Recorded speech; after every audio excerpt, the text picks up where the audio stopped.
mga kapanalig, dito po tayo ngayon sa Our Lady of the Holy Rosary dito sa Makinabang, Baliwag, Bulacan. At masasaksihan po natin ang isa na namang Grand Marian Procession dito sa Makinabang. Ating panoorin mga kapanalig. September na, mga Marian Processions ay kabi-kabila. First stop, Marian Procession natin for September 2025 dito sa Makinabang, Baliwag, Bulacan. 5:04 PM, bumiyahe na ako sa jeep and may nakita tayong Mama Mary sa likod nakasilip siya. Hi Mama Mary! 5:09 PM ay bumaba na ako and sa pagtawid ko ay ang pagtawid rin ng karosa. Panaka-naka pa ang ulan ng mga oras na yan kaya medyo basa pa ang kalsada. Pagpasok sa patio ay bumungad ang mga karosa at gayon rin ang mga kapanalig. Kasama natin ngayon ang mga kabataan ng Makinabang. Hi mga kapanalig!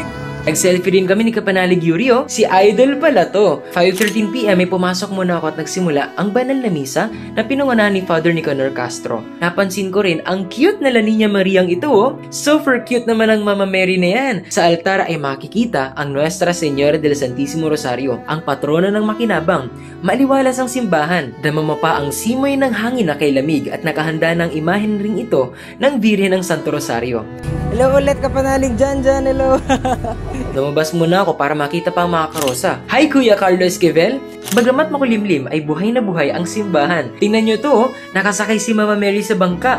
In a silver boat surrounded by angels. And itong cute na angel na parang merman. Ang cutie! 5:04 PM ay marami pa mga karosang paparating ang mga masiglang masig dancers natin.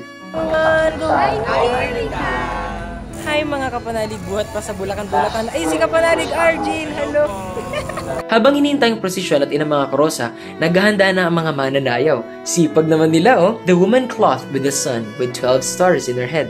May mga kidi kapanalig rin tayong nakabantay sa karosa May kapote si Mama Mary para di lalo mabasa ng ambon. Pumasok na rin sa patio ang Nuestra Señora de los Siete Dolores ni Kapanalig Kuya Gian Cabañas. And mga pamangkin, gayon rin ang Birhen ng Bocaue. Nakita ko rin si Kuya na gano'n na lamang ayusan ang mahal na ina. Nalulula ako. Ang dami kasing mga imahen. Iba rin kasi yung feeling na nasasaksihan mo silang unti-unting pumapasok dito sa patio. Di ko tuloy alam kung anong unahin ko, kung magvi-video ba ako, magpipicture, or pagmamasdan sila sa angking ganda ng mahal na ina. 5:56 PM ay lalong nabuhay ang simbahan sa pagbubukas ng ilaw. Gayon rin ng mga karosa. Ang ganda naman ng Birhen ng Bocaue More selfies with Kapanaligs. 5:57 PM ang Nuestra Señora del Carmen ng Sabang ay dumating na rin. At ang mga kapanalig natin from Baliwag Procession Assistance present din. Hi Irvine and Kuya Renz! Shoutout po sa inyo! 6:07 PM ay lalong nagliwanag ang patio. I can't help na sabihin, ang ganda nilang lahat. More and more Kapanaligs! Sabihin mo, hi mga kapanalig! Hi mananalig! Sabi ko kapanalig! Kasama natin ngayon si Kapanalig Kuya Gian Andre Cabañas kasama ang kanyang imahe na Nuestra Señora de los Siete Dolores. Ayan ay mga Napansin ko rin ang details ng karo kung saan nakapalibot ang mga 7 sorrows ni Mama Mary. Ang ganda and another cute na La Niña Maria. 6:21 PM, busy pa rin ang kalsada pero kapansin-pansin ang ganda ng simbahan. Gayon rin ang krus na nagliliwanag. Hinihimok ang sambayanan na tunguhin ang simbahan. 6:35 PM, lumakad na ang seryales. Medyo umaambon pa ng mga oras na to. Kaya iyon, karamihan ng mga umiilaw ay mga nakapayong. Hello! Bagamat umaambon, di pa titinag ang ating mga mananayaw. Nagsimula sa imahe ni Saint Joseph, ang esposo ni Maria, and the child Jesus. Hi Kapanalig! Ang cute naman ng Niña Maria na ito may silong siya. Di mababasa ang baby na yan Hi Andrew! Sinadya kong pumwesto dito. Malayo man sa pagpapakilala, kakaiba ang view dito lalo pa at bukod sa nakikita ang nagagandahang mga Mama Mary, ay ang view ng simbahan. Gintong-ginto ang ilaw niya Si Kapanalig may pa-fist bump pa. Nice to meet you. Grabe, talagang hindi na mababasa ang imahen. Pagkalaki-laki ng payong Ito naman, bukod sa imahen, maging ang mga ilaw ay protected rin. Marami ang nag-aabang, nanonood, hinihintay ang bawat imaheng dadaan sa kanilang harapan. Ang natutuwa ako, lahat nahuhumaling. Talagang hihintayin ang bawat imahen. Naka-plastic man ang mga imahen, tumatagos ang angking ganda at tingkad ng imahen. Katabi ko nga rin pala sina Kapanalig Irvine and Renz. More kidi Kapanalig dancers! Napakaganda naman ng patarp. Shout out Kapanalig Mark Angelo! Shoutout rin kay Kapanalig Echo de Guzman. Sipag naman sa sayaw oh. Napatingala ako sa tent ni Mama Mary. Parang akong nasa Sistine Chapel.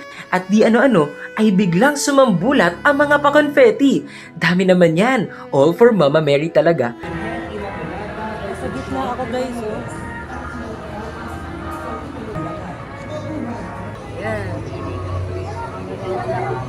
Present rin ang ina ng Malolos, ang Immaculada Concepcion de Malolos. Ay! Bye-bye! Ilaw lang! Ito na ang mga masig natin. Ang gaganda ng damit nila oh. Parang akong nasa Maria Clara at Ibarra. Maambon man, nilagyan na lang ng plastic sa mga musical instruments at tuloy pa rin ang mga musiko. Kairangya talaga ng bangka ng mahal na ina, Mary Star of the Sea. 6:53 PM ay tuloy-tuloy pa rin ang prosesyon. Sa madilim na gabi ay napuno ng liwanag, halimuyak, mga karosa, at mga kapanalig. Shoutout kay Kapanalig from Bocaue na nagkalaw sa atin ng cute na sticker and keychain ng Birhen ng Bocaue. Thank you so much po. Na maikot na at makabalik muli sa simbahan ay nakahanda na rin ang water and foodangs para sa mga umilaw oh. Sana all! Shoutout Kuya Henry at Kuya Arman. Hello po! Ay, mga kapanalig at mga Hello po! At dito sa kalsada ay nagkahalo-halo na nga mga karosa at mga motorsiklo. 7:38 PM ay nakita ko rin ang imaheng nakahabol sa prosesyon. Better late than never, ika nga nila. Bagamat maulan ay bilog ang buwan ng mga oras na iyon. Puno ng musika at tuwa. Nakita ko rin si Kapanalig Hubert at Lance at si Chibi Reyno. Hi Kapanalig! 7:45 PM ay sumambulat na naman ang mga napakaraming confetti hanggang sa dumikit lahat ng confetti sa plastic ni Mama Mary. Hello! Daming kidi Kapanalig oh, nakasagay sila sa karosa. Hello po! Hi mga panalig! Kasama natin ang mga panalig natin buhat pa sa Sabang Baliag, Bulacan. Sina Kapanalig Mark at Carl! Woo! Woo! Shoutout nga rin pala kay Kapanalig J.K. Gonzalez and more Kapanaligs. And iba yung effect ng karosa na ito dahil sa fog machine, tila nakaharap ko na si Mama Mary. Ang ganda! Natutuwa ako na bata man o matanda, lahat inaabangan. Napatitingala sa mahal na ina. Kita ko nga rin pala si Kapanalig Franz. Nice to see you again, kuya. More and more and more Kapanaligs! Natuwa ako sa dalawang batang ito oh. Malapit talaga sa puso ng mga bata si Mama Mary. At di maikakailang malapit rin si Mama Mary sa kanila. Nagkakaisa ang pamilya, maging ang mga magkakapitbahay sa pagtingala. Bukod sa pagkabighani, ay ang kalakip na mga panalangin. Ano man ang kahilingan, basta't makabubuti. Tiyak na ilalapit ng mahal na ina sa Panginoon. Shout out kay Kapanalig Aaron! 8:20 PM ay pinatunog ng mga kampana sa bisita ng kamahal-mahal ng puso ni Jesus sa pagdaan ng mga karosa. Nirecord ko nga pala ito kasi sinayaw namin ito sa PE ng first year or second year ako. Nakakamiss! 8:28 PM ay nakaikot na muli ang lahat ng mga karosa at pabalik na patungo sa simbahan. Extra! Sa pag-uwi namin ay may mga nakasalubong rin kami mga karosang pauwi na rin. Ingat mga kapanalig! Ayan, humarang pa nga yung bus. Marami mang bihis o titulo ang mahal na ina, hindi may kakailang ang lahat ng iyon ay si Mama Mary pa rin. Siya yung nanay na ma-effort. Biruin mo, tayo dapat ang lumalapit sa Diyos. Pero siya ang lumalapit sa atin upang ilapit tayo sa Diyos. To Jesus through Mary. Ad Jesum per Mariam. Hi mga kapanalig, nandito po sa likuran natin ang mga mananayo o yung mga masig na buhat pa sa Bulacan. At nasa likuran naman nila ay ang patrona ng Bulacan, ang Nuestra Señora del Santísimo Rosario, ang patrona ng Makinabang Baliao, Bulacan. Hanggang sa susunod po na Math Ventures, magkita-kita po tayo mga kapanalig. Kita-kit, God bless us always. Ay Kristong kuya ko, apayin mo ako. Ay Kristong kuya